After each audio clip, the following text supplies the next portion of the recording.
नमस्कार दोस्तों, मैं शुभम शर्मा पेश हूँ आपके सामने लेकर आज एक बेहद खास वीडियो। और आज की वीडियो आपके लिए खास रहने वाली है क्योंकि आज हम इस वीडियो में इंडियन पॉलिटी के आर्टिकल्स के आधार पर जितने भी एसएससी ने सवाल पूछे हैं वो सभी के सभी खत्म करने वाले हैं। वीडियो थोड़ा लंबा जरूर रह सकता है लेकिन आपके एसएससी सीजीएल में बहुत बहुत ज़्यादा हेल्पफुल रहने वाला है। इंडियन पॉलिटी की ये जो आपकी क्लास रहेगी, यहाँ से 1 से 2 क्वेश्चन आपको डेफिनिटली आपके जीएस पोर्शन में बहुत हेल्प करने वाले हैं। वीडियो को लास्ट तक ज़रूर देखिएगा और जिसका भी सीजीएल का एग्ज़ाम है वो तो बिल्कुल वीडियो को कहीं भी स्किप मत कीजिए। ठीक है, बहुत इंपॉर्टेंट आपकी ये क्लास रहने वाली है, तो आइए स्टार्ट करते हैं अपनी आज की क्लास। देखिए, हमारे पास पहला क्वेश्चन है, इंग्लिश में लिखे हुए हैं लेकिन मैं आपको हिंदी में भी समझाता हुआ चलूँगा कि which of the following articles of the constitution of India deals with the uniform civil code. यानी कि इसमें से ऐसा भारतीय संविधान का कौन-सा अनुच्छेद है जो यूनिफॉर्म सिविल कोड की बात करता है। यूनिफॉर्म सिविल कोड की अगर मैं हिंदी की बात करूँ तो इसका मतलब होता है समान नागरिकता संहिता। यानी कि सभी के लिए कानून एक जैसा कर देना, यानी कि सभी को एक ही कानून के अंतर्गत ला देना। जैसा कि आप जानते हैं कि अगर मैं मैरिज एक्ट की बात करूँ तो हर किसी धर्म का अपना खुद का मैरिज एक्ट है। ठीक है? जैसे मुस्लिम मैरिज एक्ट अलग हुआ, हिंदू मैरिज एक्ट अलग हुआ। ऐसे डाइवोर्स की बात करें, गोद लेने की बात करें, एडॉप्शन की बात करें, तो इन सभी में जो कानून अलग-अलग थे, अगर हम उसमें यूनिफ़ॉर्म सिविल कोड ला देंगे तो सभी के सभी एक ही कानून के अंतर्गत आ जाएँगे। ठीक है? और यूनिफ़ॉर्म सिविल कोड को लगाने वाला पहला राज्य भी मैं आपको बता देता हूँ, गोवा ऐसा पहला स्टेट है जिसने यूनिफ़ॉर्म सिविल कोड को इम्प्लीमेंट किया हुआ है। बात करें कौन से आर्टिकल में इसकी चर्चा है तो आर्टिकल 44 में यूनिफॉर्म सिविल कोड की बात कही गई है। आर्टिकल 44 बात करता है यूनिफॉर्म सिविल कोड की, ठीक है? यानी कि कानून सभी के लिए एक कर देना। और स्टेट भी इसको लागू करने की अभी चर्चाओं में है, लेकिन फिलहाल गोवा पहला स्टेट है जिसने यूनिफॉर्म सिविल कोड को लागू किया। बात करें आर्टिकल 43 की तो ये लिविंग वेज की बात करता है, यानी कि मज़दूरों को कितनी तनख्वाह या कितना उनका भत्ता मिलना चाहिए। आर्टिकल 45 की बात करें, तो ये फ्री और कंपल्सरी एजुकेशन की बात करता है बच्चों के लिए। और 46 की बात करें तो ये स्पेशल केयर प्रोवाइड करवाता है इकोनॉमिक इंटरेस्ट या एजुकेशनल लोगों को, यानी कि जो पिछड़े लोग हैं, जो एससी, एसटी कैटेगरी से आते हैं, उन लोगों के लिए विशेष प्रावधान प्रोवाइड करवाता है एजुकेशन में, ठीक है? और आर्थिक क्षेत्रों में। इसके बाद दूसरे क्वेश्चन पर आते हैं, राइट टू मूव फ्रीली यानी कि घूमने की स्वतंत्रता आपको किस अनुच्छेद के अंतर्गत मिलती है? देखिए, आप सभी जानते हैं कि हमारे पास कुछ स्वतंत्रताएँ होती हैं जिन्हें हम फंडामेंटल राइट्स कहते हैं। फंडामेंटल राइट्स यानी कि हमारे मौलिक अधिकार हैं जिन्हें हमसे कोई नहीं छीन सकता। इवन आप लेजिस्लेचर के द्वारा भी इन्हें फंडामेंटल राइट्सों को नहीं छीना जा सकता। क्यों? क्योंकि ये बेसिक स्ट्रक्चर है। हाँ, ये क्योंकि ये मूल ढाँचे हैं और मूल ढाँचे में कभी भी लेजिस्लेचर कोई भी बदलाव नहीं कर सकती। अगर ऐसा होता है तो उस कानून को तुरंत ज़ीरो करने की हिम्मत रखती है सुप्रीम कोर्ट। क्योंकि सुप्रीम कोर्ट को गार्डियन कहा जाता है फंडामेंटल राइट्स का। अगर हमारे मौलिक अधिकारों को कभी भी सरकार अगर छीनने की भी कोशिश करेगी तो सुप्रीम कोर्ट उसे नल एंड वॉइड कर सकती है तभी के तभी। ठीक है? तो हमसे पूछा गया है कि राइट टू मूव फ्रीली यानी कि घूमने की जो स्वतंत्रता है वो किस अनुच्छेद के अंतर्गत हमें दी गई है? तो याद रखना आर्टिकल 19 इसका प्रावधान देता है जो हमें स्वतंत्रता प्रावधान करता है।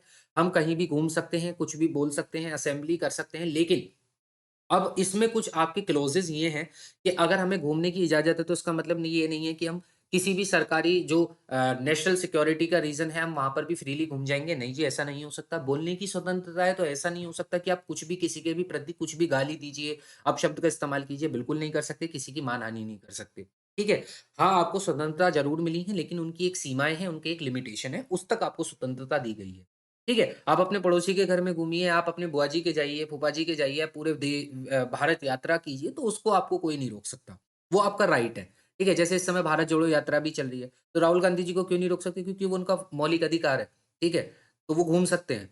ठीक है? सभाएँ कर सकते हैं, असेंबली कर सकते हैं, लेकिन असेंबली का उद्देश्य ये ना हो कि सरकार के प्रति आप कोई प्रोटेस्ट करने जा रहे हैं, जिससे आंतरिक सुरक्षाओं को खतरा हो सकता है। नहीं जी, आप ऐसा नहीं कर सकते।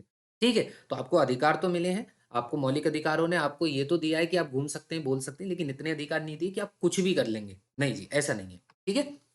तो कौन से आर्टिकल के तहत हमें राइट टू मूव फ्रीली का प्रावधान है, तो आर्टिकल 19 इसकी चर्चा करता है। बात करें आर्टिकल 24 की, तो देखो आर्टिकल 24 ये कहता है कि आप जो बच्चे हैं ना 0 से 14 साल तक के जो बच्चे हैं, यानी कि पैदा होने से 14 साल तक की उम्र वाले बच्चों को आप किसी भी फैक्ट्री में कभी भी मज़दूर के रूप में नहीं रखेंगे, ठीक है? क्योंकि वो उनके पढ़ने का भविष्य है, तो इसलिए उससे उनका भविष्य खराब ना हो, इस वजह से ये सरकार ने इसको आर्टिकल में डाला हुआ है। दूसरी बात आर्टिकल 21 की बात करें तो ये हमें जीवन के प्रति सुरक्षा प्रदान करता है, प्रोटेक्शन ऑफ लाइफ प्रोवाइड करता है। आर्टिकल 14 की बात करें तो आर्टिकल 14 कहता है कि इक्वालिटी ऑफ लॉ यानी कि कानून सभी के लिए समान रहने वाला है। आप चाहे किसी भी वर्ग के हों, किसी भी तबके के हों, चाहे किसी भी जात के हों, किसी भी धर्म के हों, सभी के लिए कानून एक जैसा होगा। कानून कभी भी इस तरीके से बदलेगा नहीं कि कोई व्यक्ति बड़ा है, कोई व्यक्ति छोटा है, कोई इस धर्म का है, कोई उस धर्म का है, नहीं। कानून सभी के लिए समान होगा, ये आर्टिकल 14 बात करता है। ठीक है? तो इसका आंसर आर्टिकल 19 है। तीसरे क्वेश्चन की तरफ आते हैं। माफ़ कीजिएगा, ये थोड़ा-सा हमारा चला गया बैक साइड। देखिए, तीसरे क्वेश्चन की तरफ अगर हम आएँ, तो थर्ड क्वेश्चन हमारा है, which of the following article promote equal justice and free legal aid for all citizen? इसमें से कौन-सा अनुच्छेद है जो इक्वल जस्टिस यानी कि समान न्याय की बात करता है? तो समान न्याय की बात करता है हमारा 39 ए, यानी कि हमारा अनुच्छेद 39 का जो है, वो इक्वल जस्टिस की बात करता है सभी सिटीजन्स के लिए। यानी कि कोई भी व्यक्ति हो, अगर कोर्ट में किसी के भी व्यक्ति को देखो, जैसे ये कोर्ट है और इस कोर्ट में एक व्यक्ति है जिसने किसी के ऊपर इल्ज़ाम लगाया और दूसरा व्यक्ति उसमें कॉन्विक्ट के रूप में उसको चिन्हित किया गया है।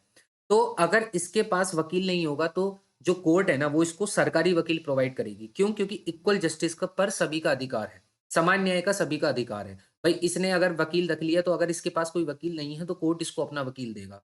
क्यों? क्योंकि तुम भी अपनी बात रखो, तुम भी अपनी बात रखो, कल को ये ना हो कि समान न्याय का अधिकार आपको नहीं दिया गया। ठीक है? तो कौन से अनुच्छेद में इक्वल जस्टिस की बात है? तो 39 ए में इक्वल जस्टिस की बात है। करते हैं क्वेश्चन नंबर 4 की। तो क्वेश्चन नंबर 4 है कि किस आर्टिकल के तहत इलेक्शन कमीशन जो है इलेक्शन करवाता है पार्लियामेंट के और स्टेट लेजिस्लेचर के? ठीक है? जो राज्य विधानमंडल है उसके और जो हमारी पार्लियामेंट है, जो संसद है उसके। तो इसके जो चुनाव हैं, जो इलेक्शन कमीशन करवाता है वो अनुच्छेद 324 के तहत करवाता है। आर्टिकल 324 के तहत इलेक्शन कमीशन पूरे देश में इलेक्शन करवाता है किसके? पार्लियामेंट के यानी कि एमपीज़ के, एमएलए के, प्रेसिडेंट के करवाते हैं, वाइस प्रेसिडेंट के होते हैं और स्टेट लेजिस्लेचर यानी कि जो स्टेट के इलेक्शन होते हैं, सीएम के, एमएलए के, वो इलेक्शन भी आपके किसके द्वारा करवाए जाते हैं? इलेक्शन कमीशन के ही द्वारा करवाए जाते हैं। ठीक है? तो आर्टिकल 324 में इसका प्रावधान है। बात करें क्वेश्चन नंबर 5 की, तो किस आर्टिकल के तहत impeachment of the president of India की बात की गई है? देखिए, इम्पीचमेंट का मतलब क्या होगा कि प्रेसिडेंट को उसके पद से हटाने की बात करी गई। ठीक है? कि प्रेसिडेंट को उसके पद से हटाने पर उस पर महाभियोग चलाया जा सकता है। इसको महाभियोग बोलते हैं। इम्पीचमेंट का मतलब होता है महाभियोग चलाया जा सकता है राष्ट्रपति पर। तो किस अनुच्छेद के तहत ये महाभियोग चलाया जा सकता है? सारे इंपॉर्टेंट क्वेश्चन है, सब एसएससी ने मोस्ट फ्रीक्वेंटली सवाल पूछे हैं। बहुत-बहुत एग्ज़ामों में ये रिपीट हो के आए हैं, तो इसलिए आप ज़रूर ध्यान से इस वीडियो को देखते रहिए। तो इम्पीचमेंट प्रोसेस जो है, पहली बात तो वो किसी भी हाउस में आ सकता है। वो चाहे लोकसभा में लिया हो, चाहे राज्यसभा में लिया हो, दोनों के दोनों हाउस में इसको ला सकते हो। जैसा कि आप जानते होंगे कि लोकसभा आपकी लोअर हाउस कहलाती है, राज्यसभा आपका अपर हाउस कहलाता है। ठीक है? लोकसभा हर 5 साल बाद इसका विघटन हो जाता है, जबकि राज्यसभा का विघटन नहीं होता है। राज्यसभा वही है जो पहले इलेक्शन से और आज तक चलती हुई आ रही है। ठीक है? राज्यसभा कभी भी नहीं बदली, क्योंकि ये परमानेंट हाउस है, जबकि लोकसभा टेम्परेरी हाउस है। दोनों में से किसी भी सदन में हम महाभियोग की प्रक्रिया को ला सकते हैं प्रेसिडेंट के प्रति। तो आर्टिकल 61 इसकी बात करता है कि इम्पीचमेंट ऑफ प्रेसिडेंट की। हालाँकि आज तक किसी भी प्रेसिडेंट पर महाभियोग से उसको हटाया नहीं गया, ये बात भी आप याद रखना। तो आर्टिकल 61 जो है वो राष्ट्रपति पर महाभियोग की प्रक्रिया को चलाने की बात करता है। ठीक है? और मैंने जैसा आपसे कहा था कि किसी भी सदन के किसी भी हाउस में इसको लाया जा सकता है। स्टेट के किसी भी हाउस में नहीं ला सकते, आप इसको पार्लियामेंट के किसी भी हाउस में ला सकते हो। ठीक है? बात करें आर्टिकल 51 की, तो ये आंतरिक सुरक्षा की बात करता है, सॉरी, अंतर्राष्ट्रीय सुरक्षा और शांति की बात करता है। और आर्टिकल 54 की बात करें तो ये बताता है कि जो प्रेसिडेंट है उसका चुनाव होगा। ठीक है? प्रेसिडेंट का चुनाव होगा, तो इलेक्शन ऑफ प्रेसिडेंट की बात आर्टिकल 54 में कही गई है। आर्टिकल 55 में इसका प्रोसीजर बताया गया है कि वो सिंगल ट्रांसफरेबल वोट से उसको लाया जाएगा। ठीक है? सीक्रेट बैलेट के थ्रू। और आर्टिकल 63 की बात करें तो आर्टिकल 63 कहता है कि भारत का एक उपराष्ट्रपति भी होगा। There shall be a vice president of India. और आपसे पूछा जाए कि वाइस प्रेसिडेंट का काम क्या है, तो वाइस प्रेसिडेंट जो है वो हेड करता है राज्यसभा को। याद रखना, राज्यसभा का जो चेयरपर्सन होता है या चेयरमैन होता है वो कौन होता है? वो वाइस प्रेसिडेंट। कौन होता है? Vice president. ठीक है? नेक्स्ट क्वेश्चन पर आते हैं, क्वेश्चन नंबर 6। किस article of constitution of India के तहत जो इंडियन स्टेट हैं, जो भारत के जो राज्य हैं, जैसे उत्तर प्रदेश, राजस्थान, पंजाब, इस तरीके से उनमें गवर्नर होगा, ये किस आर्टिकल के तहत हमें प्रावधान दिया गया है? तो याद रखना, आर्टिकल 153 के तहत ये कहा गया है कि किसी भी स्टेट में गवर्नर को अपॉइंट किया जाएगा। और गवर्नर को कौन अपॉइंट करता है? तो ये भी याद रखना, गवर्नर को अपॉइंट किया जाता है प्रेसिडेंट के द्वारा। इसके द्वारा? राष्ट्रपति के द्वारा। और एक या एक से ज़्यादा स्टेट का एक गवर्नर हो सकता है। 2 या 2 से ज़्यादा स्टेट का भी एक गवर्नर हो सकता है और इसको 7वें संविधान संशोधन के तहत जोड़ा गया है। ठीक है? 7th कॉन्स्टिट्यूशनल अमेंडमेंट एक्ट के तहत ये बात लिखी गई है कि जो 1 या 2 से ज़्यादा स्टेट हैं, उसका एक सेम गवर्नर हो सकता है। ठीक है? कोई दिक्कत तो नहीं इस वाली बात में? तो आर्टिकल 153 इसकी बात करता है कि इंडियन स्टेट में एक गवर्नर अपॉइंट किया जाएगा प्रेसिडेंट के द्वारा। ठीक है? उसके बाद क्वेश्चन नंबर 7 पर आते हैं। क्वेश्चन नंबर 7 हमसे कहता है कि भारतीय संविधान के किस अनुच्छेद के तहत जो भारत में इमरजेंसी को लगाया जा सकता है अगर हमारा किसी भी देश के साथ युद्ध चल रहा हो या बाहरी कोई हमारे पास एग्रेशन एक्सटर्नल एग्रेशन यानी कि किसी देश के साथ हमारा कुछ विवाद चल रहा है या वॉर चल रहा है या आर्म्ड रेबेलियन है, ठीक है, लड़ाई हो रही है, युद्ध हो रहा है किसी दूसरे देश के साथ, तो किस संविधान के संशोधन के तहत पूरे देश में इमरजेंसी घोषित की जा सकती है? तो याद रखना आर्टिकल 352 के तहत ऐसा किया जा सकता है और on the recommendation of president, president की रिकमेंडेशन पर ऐसा किया जा सकता है। तो अनुच्छेद 352 जो भारतीय संविधान में नेशनल इमरजेंसी की बात करता है, नेशनल इमरजेंसी को इम्पोज करने के लिए क्या-क्या कारण होना चाहिए? एक तो सीरियस थ्रेट हो, कि भारत की सिक्योरिटी को खतरा होने वाला है, भारत की सुरक्षा को खतरा होने वाला है और ऐसा तब होता है जब हमारा किसी दूसरे देश के साथ वॉर चल रहा हो या कोई एक्सटर्नल एग्रेशन चल रहा हो या फिर आर्म्ड रेबेलियन हो। ठीक है? तो मतलब कुल मिला के ये बात है कि अगर हमारा कि जैसे अभी रशिया का यूक्रेन के साथ युद्ध हुआ, तो रशिया अपने वहाँ पर इमरजेंसी घोषित कर सकता था, यूक्रेन अपने यहाँ पर इमरजेंसी घोषित कर सकता था। ऐसे ही अगर भारत का किसी दूसरे देश के साथ युद्ध होता है, तो इमरजेंसी उस ग्राउंड पर घोषित की जा सकती है और वो कौन-सा अनुच्छेद है, तो आर्टिकल 352 के तहत ऐसा किया जा सकता है। क्वेश्चन नंबर 8 पर आते हैं, which article of the constitution of India provision for preservation of seat for scheduled caste and scheduled tribe in the house of people? यानी कि जो हमारे सदन के हाउस हैं, उन सदन के हाउस में जो रिज़र्वेशन दिया गया है किसको? एससी को और एसटी को, वो किस अनुच्छेद के तहत दिया गया है कि इतना परसेंट सीट जो है वो एससी और एसटी के लिए रिज़र्व्ड रहेंगी। तो याद रखना आर्टिकल 330 इसकी बात करता है। आर्टिकल 330 के तहत एससी और एसटी को हाउस ऑफ पीपल में रिज़र्वेशन प्रोवाइड किया गया। ठीक है? क्वेश्चन नंबर 9 पर आते हैं, which of the following article of constitution of India is associated with the election of president? मैंने आपको बताया था कि इलेक्शन जो होता है प्रेसिडेंट का वो आर्टिकल 54 के तहत किया जाता है और आर्टिकल 61, याद कीजिए मैंने क्या बताया, आर्टिकल 61 में मैंने आपसे कहा था आर्टिकल 61 में हम इम्पीच कर सकते हैं यानी कि महाभियोग चला सकते हैं, किस पर चला सकते हैं? प्रेसिडेंट पर चला सकते हैं। ठीक है? अब बताइए इम्पीचमेंट जो प्रोसेस है वो सदन के दोनों हाउसों में चलाया जा सकता है? बिल्कुल, सदन में से दोनों में से किसी भी हाउस में आप इम्पीचमेंट को लागू कर सकते हैं। ठीक है? क्वेश्चन नंबर 10 की बात करें तो किस संविधान के आर्टिकल के तहत इलेक्शन ऑफ प्रेसिडेंट के सिस्टम की बात की गई है कि किस तरीके से उसको इलेक्ट किया जाएगा, इसकी चर्चा है। देखो इलेक्शन ऑफ होगा प्रेसिडेंट का, ये बात तो आर्टिकल 54 में है, लेकिन उसका प्रावधान क्या होगा इस बात को आर्टिकल 55 में कहा गया। तो आर्टिकल 55 बात करता है कि जो इलेक्शन होगा प्रेसिडेंट का, एक तो वो सिंगल ट्रांसफरेबल वोट के तहत होगा और दूसरी बात सीक्रेट बैलेट के तहत होगा। ठीक है? इसके बाद क्वेश्चन नंबर 11 पर आते हैं, which article of Indian constitution deals with the discrimination? Discrimination का मतलब होता है किसी के साथ भेद करना, यानी कि हम किसी भी व्यक्ति के साथ डिस्क्रिमिनेशन किस किस बेसिस पर कर सकते हैं? तो देखो रेस के बेस पर कर सकते हैं, रंग के आधार पर हम उसमें विभेद ला सकते हैं, रिलीजन के आधार पर, धर्मों के आधार पर, ये तो आए दिन आपको देखने को मिल ही रहा है देश में। ठीक है? कास्ट की बात करें, जाति के नाम पर विभेद हो सकते हैं, सेक्स के नाम पर हो सकते हैं, मेल फीमेल में किया जा सकता है कि मेल को ज्यादा रिस्पॉन्सिबल समझा जाता है, फीमेल को कम समझा जाता है, ऐसा भी वो डिस्क्रिमिनेशन होता है, लेकिन नहीं होना चाहिए। प्लेस ऑफ बर्थ पर हो सकता है, ठीक है, कि अगर कोई व्यक्ति चेन्नई से, कोई व्यक्ति तमिलनाडु से, तो उसके प्लेस ऑफ बर्थ पर भी डिस्क्रिमिनेशन किया जा सकता है।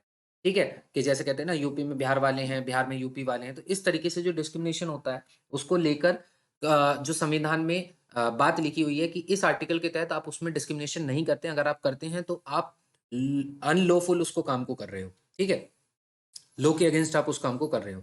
तो वो आर्टिकल कौन-सा है? तो वो आर्टिकल हमारा 15 है। आर्टिकल 15 बताता है कि जो डिस्क्रिमिनेशन किसी भी सिटिज़न्स के अगेंस्ट किया जा रहा है, उसके प्रति वो आपको सुरक्षा देता है या उसके प्रति वो आपको कानूनी हक भी देता है। ठीक है? तो वो आर्टिकल 15 है।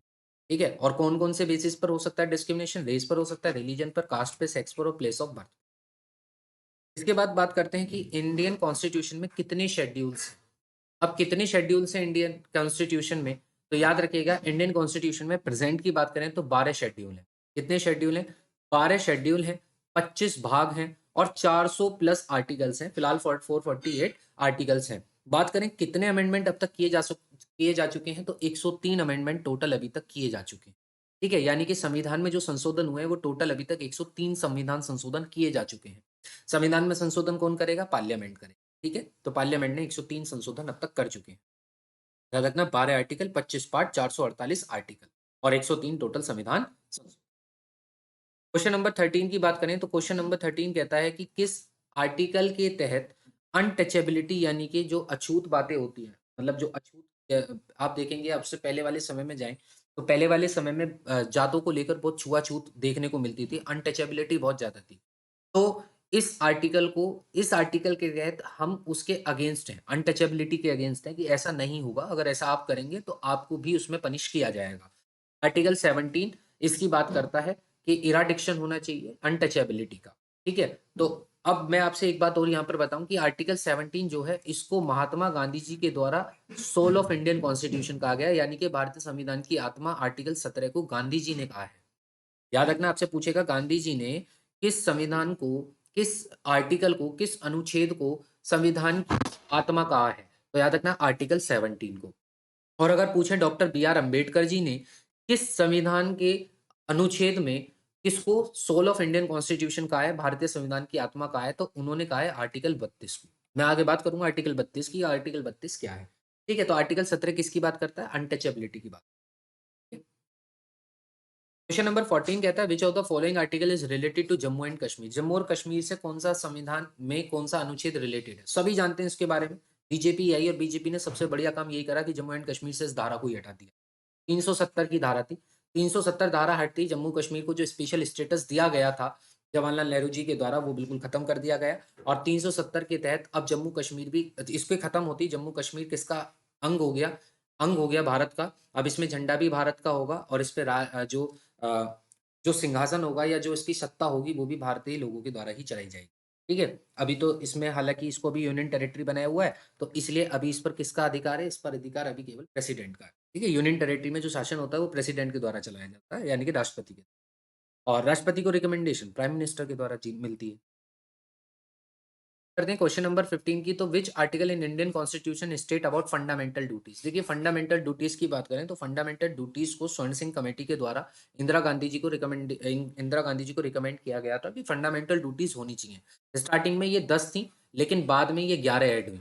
ठीक है, लास्ट 2002 में 86th कॉन्स्टिट्यूशनल अमेंडमेंट एक्ट से जोड़ी गई। ठीक है, 86वां संविधान संशोधन करके 2002 में 11वीं फंडामेंटल ड्यूटीज को जोड़ा गया, जिसमें कंपलसरी एजुकेशन की बात करी गई। ठीक है, एलिमेंट्री एजुकेशन की बात करी गई। तो किस आर्टिकल के तहत फंडामेंटल ड्यूटीज की बात है? तो आर्टिकल 51 ए। याद रखना आर्टिकल 51 ए। आपसे पूछेगा कौन से भाग में इसकी चर्चा है? तो पार्ट 4 ए में इसकी चर्चा है। जो पार्ट 4 ए है वो किसकी बात करता है? फंडामेंटल ड्यूटीज की बात करता है। फंडामेंटल ड्यूटीज किस आर्टिकल में आती है? तो आर्टिकल 51 के में आती है। ठीक है, बात करते हैं 16th क्वेश्चन की। Which schedule of Indian constitution contains the provision of panchayat raj institution. Panchayat यानी कि जो ग्रामों में आपने देखा होगा पंचायत जो होती है उसका जो प्रावधान है वो किस शेड्यूल में है? तो ये आप हमेशा याद रखना 11 शेड्यूल में इसकी बात है पंचायत राज सिस्टम की। ठीक है, 73वें संविधान संशोधन के तहत इसको बनाया गया है पंचायत राज इंस्टीट्यूशन को। और सवाल ये है कि ये जो लोकल गवर्नमेंट की बात थी, यानी कि जो गाँवों में ये जो गवर्नमेंट की बात थी, जो पंचायत सिस्टम था लाने का, इसके अगेंस्ट थे। ठीक है, अब आपको बताना है कि इसके अगेंस्ट कौन व्यक्ति थे। मैं आपको ऑप्शन दे देता हूँ। इसके अगेंस्ट महात्मा गांधी जी थे, या इसके against B are Ambedkar ji थे, या इसके अगेंस्ट जवाहरलाल नेहरू जी थे, या फिर इसके अगेंस्ट मौलाना अब्दुल कलाम आजाद थे। तो आपको मुझे बताना है कमेंट सेक्शन में कि जो लोकल गवर्नमेंट की बात थी, लोकल सेल्फ गवर्नमेंट की बात थी, पंचायत सिस्टम की बात थी, इसके अगेंस्ट कौन व्यक्ति थे इन चारों में से? ठीक है, जो नहीं चाहते थे कि ऐसा होना चाहिए। ठीक है, तो पंचायती राज इंस्टीट्यूशन को 11 शेड्यूल में डाला गया है। बात करें क्वेश्चन नंबर 17 की, right to freedom of religion यानी कि जो धार्मिक स्वतंत्रता है, धार्मिक स्वतंत्रता हमें किस अनुच्छेद के तहत मिलती है? तो याद रखना आर्टिकल 25। आर्टिकल 25 से लेकर आर्टिकल 28 तक हमें धार्मिक स्वतंत्रता दी गई है। धार्मिक स्वतंत्रता यानी कि हम अपने धर्म का प्रचार कर सकते हैं, हम धर्म अपने किसी भी धर्म को मान सकते हैं। इसका हमें संविधान में इसकी हमें आज़ादी दी गई। ठीक है, तो right to freedom of religion article 25 से लेकर 28 दिया गया है। क्वेश्चन नंबर 18 कहता है कि 6th शेड्यूल में इसमें से कौन-सा स्टेट आपका नहीं आता है? तो कौन-सा स्टेट नहीं आता? तो 6th शेड्यूल की बात करें तो 6th शेड्यूल केवल किन-किन की बात करता है? असम की बात करता है, मेघालय की बात करता है, त्रिपुरा की बात करता है और मिज़ोरम। तो देखो क्या मणिपुर की बात करता है? बिल्कुल नहीं। लेकिन त्रिपुरा की बात है, मेघालय की बात है, असम की बात है। लेकिन अगर मणिपुर की जगह मिज़ोरम होता तो हाँ, फिर चारों की बात। तो 6th शेड्यूल में हमारे 4 स्टेट हैं मिज़ोरम, असम, त्रिपुरा और मेघालय, लेकिन मणिपुर उसमें नहीं है। क्वेश्चन नंबर 19 की बात करें, which part of constitution contains the provision of union territories? Union territories का प्रोविजन कौन से पार्ट में कहा गया है? तो पार्ट 8 में इसका प्रावधान है यूनियन टेरिटरीज का। ठीक है? यूनियन टेरिटरीज वो होती हैं जो ना स्टेट है, ठीक है, यानी कि स्टेट तो वो होते हैं जिसको ऑन किया जाता है गवर्नर के द्वारा और सीएम के द्वारा, और जो यूनियन टेरिटरीज होती हैं इस पर डायरेक्ट रूल होता है प्रेसिडेंट का। किसका? प्रेसिडेंट का। और प्रेसिडेंट को मैं जब भी आपसे कहता हूँ तो आप समझ आइए कि प्रेसिडेंट की मतलब प्रेसिडेंट का चेहरा दिखा के रूल वास्तविकता में करता कौन है? तो रूल वास्तविकता में कर देते हैं हमारे पीएम जी। ठीक है, इन्हीं के रिकमेंडेशन पे प्रेसिडेंट काम करते हैं और प्रेसिडेंट यूनियन टेरिटरी में लेफ्टिनेंट गवर्नर या गवर्नर को अपॉइंट कर सकते हैं। ठीक है, बाद question number 20, which article of the Indian constitution gives guarantee for the protection of life? मैंने अभी बताया प्रोटेक्शन ऑफ लाइफ, यानी कि जीने के प्रति जो आपको सुरक्षा दी गई है वो आर्टिकल 21 के तहत दी गई। Question number 21, which part was added in the constitution 73rd constitutional act? अभी मैंने बताया था पंचायत सिस्टम इसके तहत एक्ट किया गया था। नगर पालिकाएं, है ना, जो आपकी एक्ट की ऐड की गई थी वो इसी के तहत की गई थी। 73वां और 74वां संविधान संशोधन थे। तो ये कौन से पार्ट में है? तो ये आपके पार्ट 9 में है। कौन से पार्ट में है? पार्ट 9 में। शेड्यूल कौन सा था? याद करो शेड्यूल कौन सा था? तो शेड्यूल था 11। पार्ट कौन सा है? पार्ट है आपका 9। पार्ट कौन सा है? 9। पार्ट 9 में 73rd कॉन्स्टिट्यूशनल एक्ट की बात है। Question number 22, under which article every citizen of India has given right to health? यानी कि सुरक्षा का जो हमारे पास अधिकार है उस क्या बोलते हैं, स्वास्थ्य का जो हमारे पास अधिकार है वो किस आर्टिकल के तहत है? तो याद रखना आर्टिकल 21 के तहत हमारे पास राइट टू हेल्थ है। इंपॉर्टेंट क्वेश्चन है। आप इसमें राइट टू हेल्थ को आर्टिकल 19 लगा देंगे, लेकिन नहीं, आर्टिकल 19 में फ्रीडम की बात करी गई है, आर्टिकल 21 में राइट टू हेल्थ आपको। 23 की बात करते हैं, which part of Indian constitution analyst the fundamental rights? Fundamental rights किस पार्ट में आते हैं? तो याद रखना पार्ट 3 में आपके फंडामेंटल राइट्स आते हैं। पार्ट 3 में आपके कौन आते हैं? Fundamental rights. उसके बाद अगली बात करें, according to which article of the Indian constitution president rule, यानी कि राष्ट्रपति शासन उसमें लागू किया जा सकता है स्टेट में। जब किसी भी स्टेट में कोई सत्ता अपने काम करने में या फंक्शन करने में विफल हो जाए तो गवर्नर यहाँ पर सजेस्ट करता है प्रेसिडेंट को कि वो इस स्टेट में प्रेसिडेंट रूल लगा सकता है जिससे यहाँ की जो व्यवस्थाएं हैं उसको व्यवस्थित रूप में कर लिया जाए। ठीक है, तो ये कौन से आर्टिकल के तहत होता है? तो ये आर्टिकल 356 के तहत होता है। याद रखना 3 तरह की इमरजेंसी के प्रावधान है। पहला आर्टिकल 352 के तहत, दूसरा आर्टिकल 356 के तहत और तीसरा आर्टिकल 360 के तहत। ठीक है, आर्टिकल 352 बात करता है जब हमारा किसी भी दूसरे देश के साथ युद्ध होगा तो हम नेशनल इमरजेंसी घोषित कर सकते हैं। आर्टिकल 356 कहता है जब आंतरिक कोई सुरक्षा पर कोई खतरा होगा, यानी कि किसी स्टेट में कोई गवर्नमेंट विफल हो गई है जिसकी वजह से वहाँ बहुत ज़्यादा रेबेलियन बढ़ गए हैं या वहाँ पर बहुत ज़्यादा प्रोटेस्ट होने लगे हैं जिससे पूरा माहौल खराब हो गया है। ठीक है, कानून की धज्जियाँ उड़ा दी गई हैं। तो इस तरीके से आर्टिकल 356 के तहत आंतरिक सुरक्षा को देखते हुए वहाँ पर राष्ट्रपति शासन लागू किया जाता है। ठीक है, और बात करें आर्टिकल 360 की तो यहाँ पर फाइनेंशियल इमरजेंसी लगाई जाती है। फाइनेंशियल इमरजेंसी क्या होता है कि कभी जैसे अभी आपने देखा होगा श्रीलंका में फाइनेंशियल इमरजेंसी लगी है। ठीक है, जब आपके खाने के भंडार खत्म हो जाए, पैसा खत्म हो जाए तो उस केस में फाइनेंशियल इमरजेंसी लागू की जा सकती है। रेट जो प्राइस है वो सभी चीज़ों के बहुत हाई चले जाएँगे क्योंकि फाइनेंशियल इमरजेंसी घोषित हो जाएगी तो आप कुछ भी किस ना कोर्ट में जा पाओगे ना कुछ कहीं जा पाओगे। तो आर्टिकल 360 के तहत फाइनेंशियल इमरजेंसी लगाई जा सकती है और फाइनेंशियल इमरजेंसी आज तक देश में कभी नहीं लगी जबकि ये बाकी दोनों लगी। 52 भी और 56 भी। एक बार फाइनेंशियल इमरजेंसी लगने की बात थी पर मनमोहन सिंह जी ने उसको बचा दिया था। ठीक है? Which article of Indian Constitution state that law declared by Supreme Court is to be binding on all the court?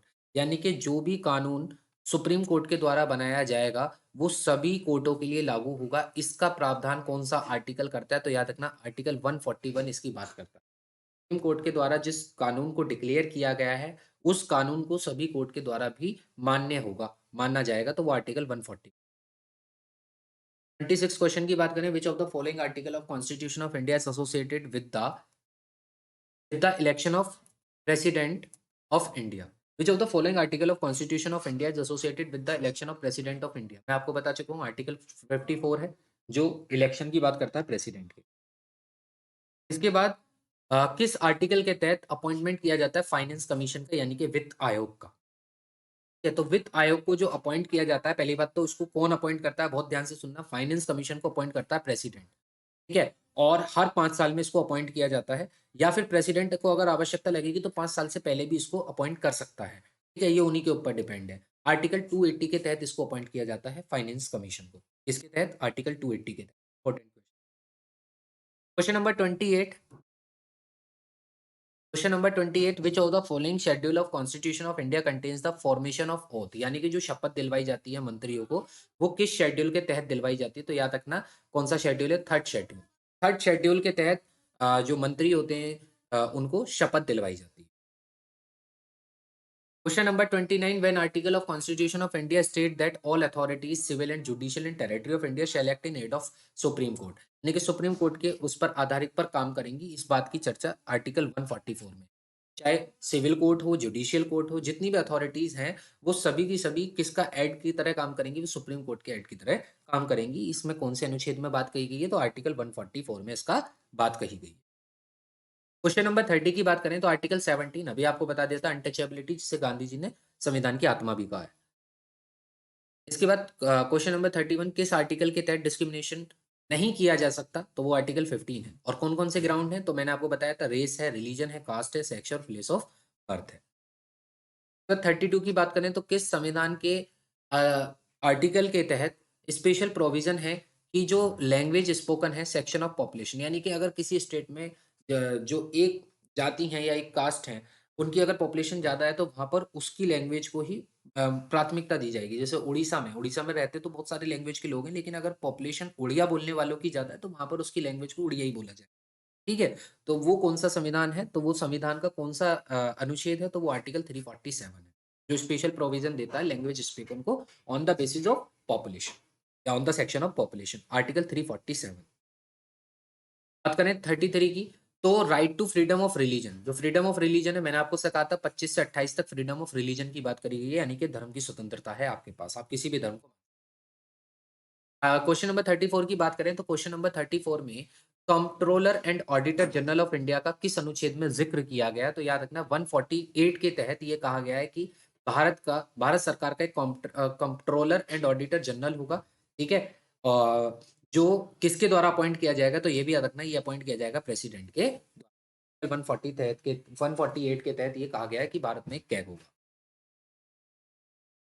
Question number 35 की तो क्वेश्चन नंबर 35 में ये कहा गया है कि कॉन्स्टिट्यूशनल रेमेडीज यानी कि जब आपके कभी भी फंडामेंटल राइट्स को कभी भी सरकार छीनने की कोशिश करे तो उसकी कॉन्स्टिट्यूशनल रेमेडीज के तहत आप कोर्ट में जा सकते हैं याद रखना आर्टिकल 32 वो आर्टिकल है जिसके तहत आप सुप्रीम कोर्ट जाकर सुप्रीम कोर्ट के सामने ये पिटीशन डाल सकते हैं कि सरकार आपका इस तरीके से आपके फंडामेंटल राइट को छीनने की कोशिश कर रही है सुप्रीम कोर्ट तथागत आपकी उस सुनवाई को सुनेगी क्योंकि सुप्रीम कोर्ट को गार्डियन कहा गया है फंडामेंटल राइट्स का इसलिए वो उसकी सुनवाई से कभी भी पीछे नहीं हट सकती ठीक है और याद रखना इसी आर्टिकल 32 को बी आर अम्बेडकर जी ने सोल और हार्ट कहा है कॉन्स्टिट्यूशन का दिल और आत्मा कहा है इस संविधान की कि इसके तहत भारत का कोई भी नागरिक हो ठीक है उसके संविधान के द्वारा जो उसको मौलिक अधिकार दिए गए हैं जो घूमने का अधिकार है बोलने का अधिकार है वो अधिकारों को कभी भी सरकार नहीं छीन सकती धर्म की स्वतंत्रता है नहीं छीन पाएगी क्वेश्चन नंबर 36 एज पर आर्टिकल 80 के तहत जो मैक्सिमम स्ट्रेंथ है राज्यसभा की वो कितनी हो सकती है तो याद रखना मैक्सिमम स्ट्रेंथ राज्यसभा की आर्टिकल 80 के तहत 250 तक हो सकती है मैक्सिमम कितनी हो सकती है 250 तक हो सकती है जिसमें 12 मेंबर्स को अपॉइंट किया जाएगा प्रेसिडेंट के द्वारा और 238 जो है वो रिप्रेजेंट करेंगे स्टेट और यूनियन टेरिटरी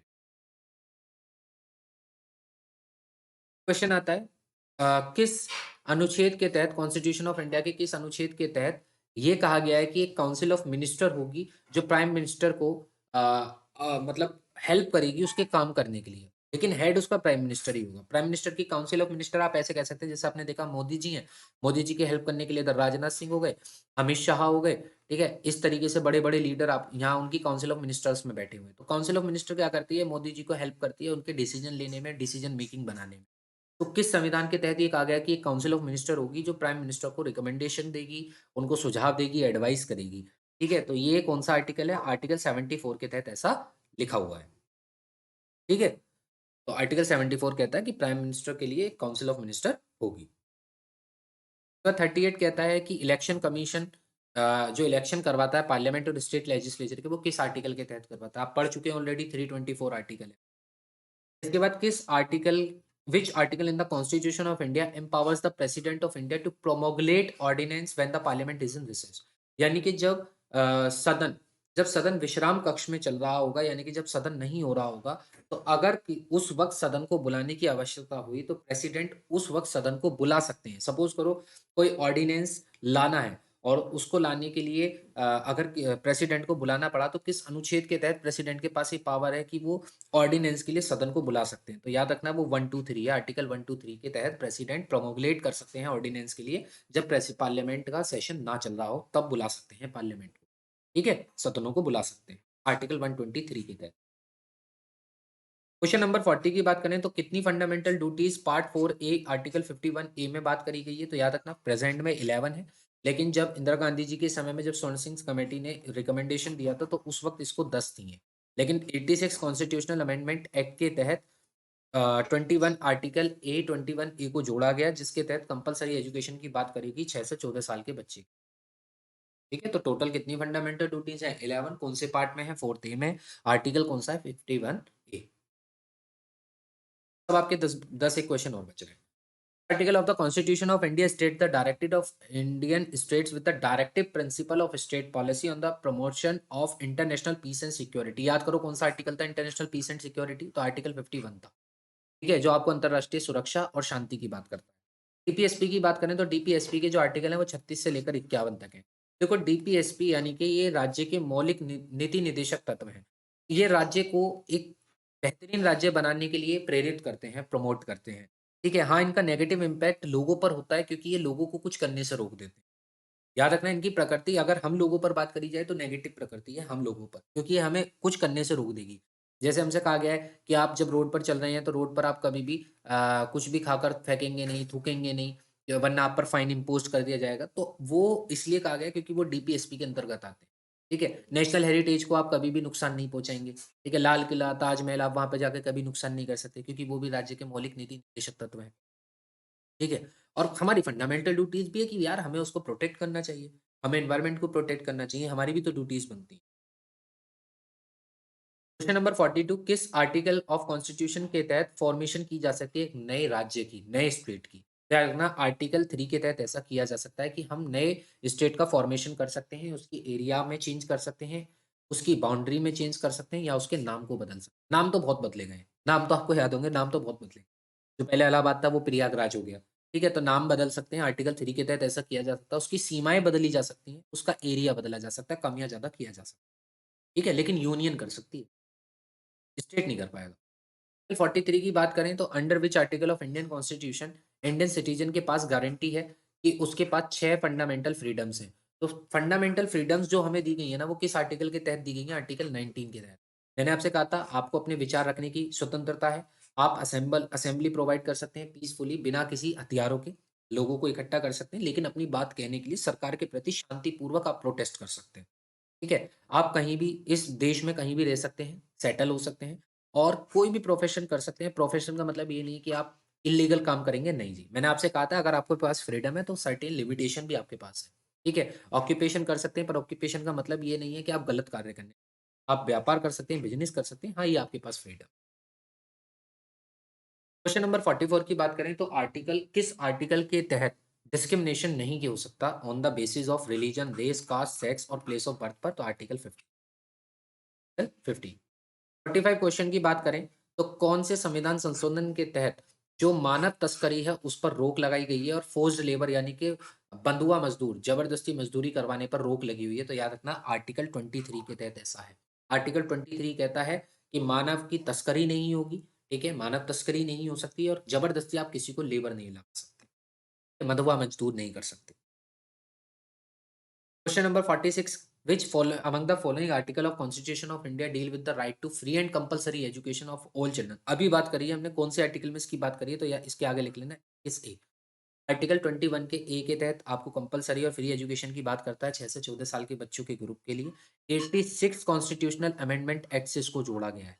ठीक है, 1976 1976 में, 1976 सॉरी 2002 में, इसमें 2002 में।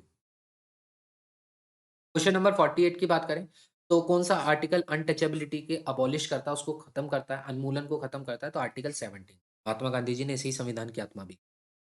बाद क्वेश्चन नंबर 49, 11th शेड्यूल में कौन सा सब्जेक्ट इसमें से कवर होता है? क्या मेजर फॉरेस्ट को आप प्रोड्यूस कर सकते हो? ये सब्जेक्ट 11th शेड्यूल में आता है। Health and sanitation 11th schedule में आता है। Large scale industries 11th schedule में आती है। Police and public order 11th schedule में आता है। क्या तक ना health and sanitation 11th schedule में आता है। 11th शेड्यूल में टोटल मिलाकर 29 सब्जेक्ट्स डाले गए हैं, जिसमें हेल्थ है, सैनिटेशन है, रूरल इलेक्ट्रिफिकेशन यानी कि गांवों तक बिजली पहुंचानी है, फिशरीज है, ठीक है, मछली पालन है, ड्रिंकिंग वाटर है, फूडर है, एनिमल हस्बेंड्री है, डेयरी एंड पोल्ट्री है, एग्रीकल्चर और लैंड इम्प्रूव। इससे रिलेटेड और भी सब्जेक्ट 11th शेड्यूल में डाले गए हैं। क्वेश्चन नंबर 50 की बात करें तो किस संविधान के अनुच्छेद के तहत प्रोहिबिट करता है कि कभी भी बच्चों को फैक्ट्री में नहीं रखा जाएगा जिन बच्चों की उम्र कम है, वो उनके पढ़ने का भविष्य है, पढ़ने का भविष्य है, ठीक है, क्या हो जाता है।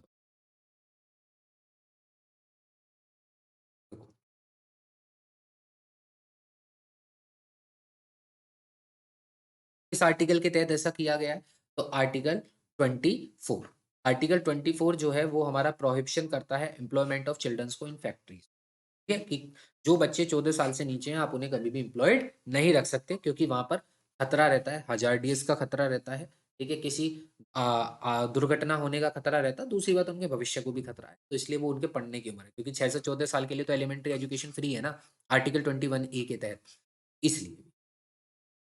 क्वेश्चन नंबर 51, ये हमसे कह रहा है पार्ट 4 जो है इंडियन कॉन्स्टिट्यूशन का वो किससे डील करता है? देखो मैंने अभी आपसे कहा था फंडामेंटल राइट जो है वो तो पार्ट थर्ड से है, फंडामेंटल राइट जो है वो कौन से हैं?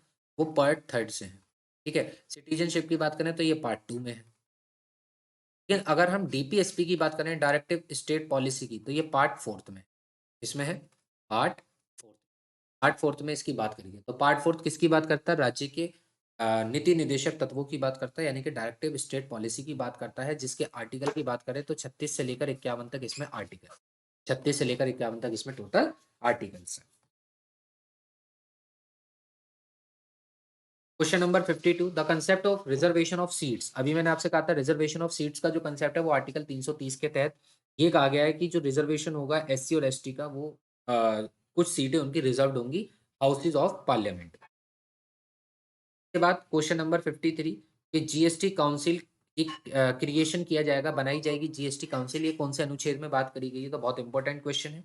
जीएसटी काउंसिल का जो क्रिएशन किया है वो किस आर्टिकल के तहत किया गया है? तो 279, 297, 279 ए आर्टिकल के तहत कहा गया है कि क्रिएशन होगा एक जीएसटी काउंसिल का, यानी कि one state one nation one tax.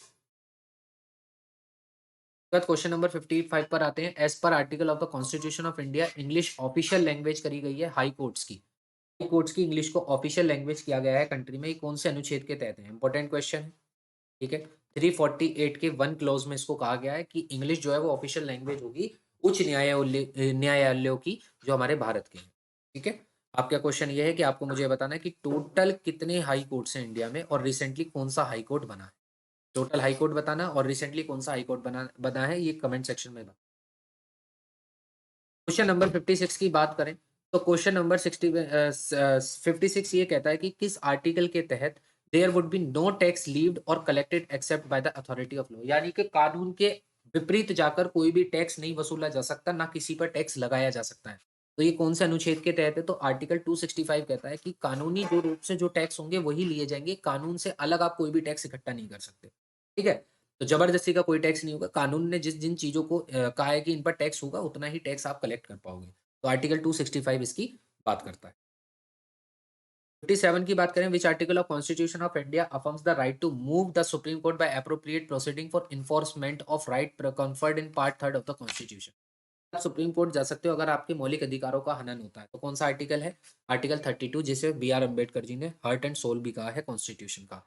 और याद रखना सुप्रीम कोर्ट तो आप आर्टिकल 32 के तहत जा सकते हो, लेकिन अगर आपके मौलिक अधिकारों का हनन होता है तो आप हाई कोर्ट भी जा सकते हो आर्टिकल 226 के तहत, आर्टिकल 226 के तहत आप हाई कोर्ट भी जा सकते हो, लेकिन हाई कोर्ट बाइंड नहीं है कि वो आपकी उस सुनवाई को सुने ही सुने, ठीक है? क्योंकि हाई कोर्ट पर प्रेशर ज़्यादा होता है, उस पर फाइल्स ज़्यादा होती हैं, तो इस वजह से हाई कोर्ट आपकी सुनवाई को मना भी कर सकती है, लेकिन आप अगर सुप्रीम कोर्ट जाओगे, तो सुप्रीम कोर्ट कभी भी इस सुनवाई को मना नहीं कर पाएगी, क्योंकि गार्डियन सुप्रीम कोर्ट है, हाई कोर्ट नहीं।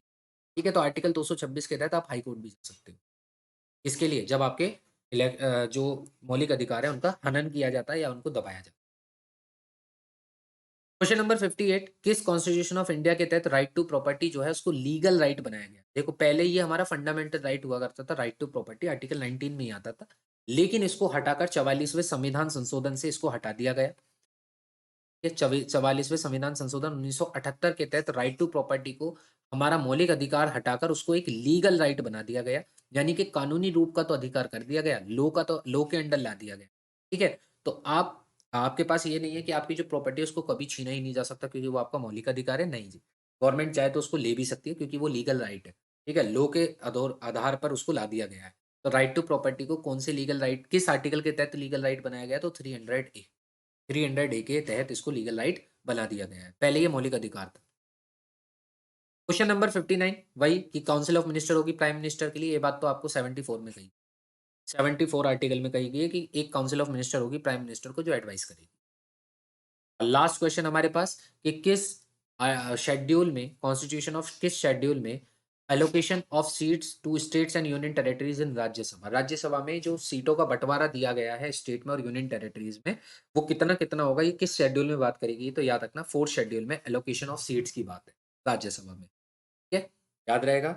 आई होप आपको ये वीडियो अच्छी लगी हुई, इसमें इंपॉर्टेंट आर्टिकल शेड्यूल्स पार्ट्स की बात की गई थी, और बहुत इंपॉर्टेंट ये वीडियो है। तो मिलते हैं नेक्स्ट वीडियो में, तब तक के लिए जय हिंद, जय भारत, ध्यान रखें अपना, और जिसने चैनल को सब्सक्राइब नहीं किया वो चैनल को सब्सक्राइब जरूर।